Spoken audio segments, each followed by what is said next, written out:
વડોદરા શહેરના અકોટા ચાર રસ્તા પાસે રોડની હાલત બિસ્માર જોવા મળી રહી છે। આ રોડ એટલી હદ સુધી બિસ્માર છે કે વાહન ચાલકોને તો હેરાનગતિ થાય છે, પરંતુ રાહદારીઓ પણ હેરાન થાય છે। અહીંથી પસાર થવું ખૂબ જ મુશ્કેલ બની ગયું છે। રસ્તા ખખડધજ થઈ ગયા છે ને અકોટા રોડની તો વાત જ અલગ છે। આ રોડ જમ્પિંગ રોડ તરીકે ઓળખાવા લાગ્યો છે। એટલા બધા ખાડા છે આ રસ્તા પર। અહીં ફક્ત વાહનોને નુકસાન નથી થઈ રહ્યું, પરંતુ અહીંથી પસાર થતા વાહન ચાલકોના શરીરને પણ નુકસાન થાય છે। કમરમાં અને ઘૂંટણના દુખાવા શરૂ થઈ જાય તેવો આ રોડ થઈ ગયો છે। તંત્ર દ્વારા આ મામલે ધ્યાન આપવામાં આવે ને વહેલામાં વહેલી તકે આ રોડના સમારકામની કામગીરી કરવામાં આવે તેવી લોકોની માંગ છે।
અકોટા જે મુખ્ય ચાર રસ્તા છે આ એ રોડ છે।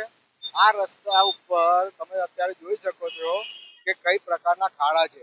લોકોની ગાડીઓ જે છે એ તો ખાડામાં પડી પડીને તૂટતી હોય, લોકોની કમર તૂટી જાય એ પ્રકારના ખાડા આપણે અવારનવાર આ જગ્યાએ એ લોકો રિસર્ફેસિંગ કરે છે, પણ આ જ પરિસ્થિતિ સર્જાય છે। મારું તો એ સ્પષ્ટપણે કહેવું છે, આ જે ખાડા છે આમાં એ લોકો માત્ર ને માત્ર નાલી લીપણ જ કરતા હોય છે। કોઈ પ્રકારનું એમને વ્યવસ્થિત કામગીરી કરતા નથી। માત્ર એક સામાન્ય વરસાદમાં જો આ પ્રકારની હાલત થઈ જતી હોય તો આપણે શું સમજવું। આજે ગઈકાલે અત્યારે તો અમને એવું લાગી રહ્યું છે ગઈકાલે ચંદ્રગ્રહણ ગયું છે અને અત્યારે અમે ચંદ્ર ઉપર જ હોય એવું લાગી રહ્યું છે આ ખાડા જોઈને। તો અત્યારે એ પ્રકારના ખાડા થઈ ગયા છે। ટોટલી જમ્પિંગ રોડ છે આ, અને આ એક જગ્યા નથી, તમે સમગ્ર વડોદરાની આ હાલત છે। કોર્પોરેશનમાં જે ચાલી રહેલો સ્માર્ટ સિટીના નામે સ્માર્ટ ભ્રષ્ટાચાર છે, આ ખાડા થકી આપણે ઉજાગર થઈ રહ્યો છે એ આપણે સ્પષ્ટપણે જોઈ શકીએ છીએ। મારું નામ ચિરાગ શાહ છે, વડોદરા શહેર કોંગ્રેસ મહામંત્રી।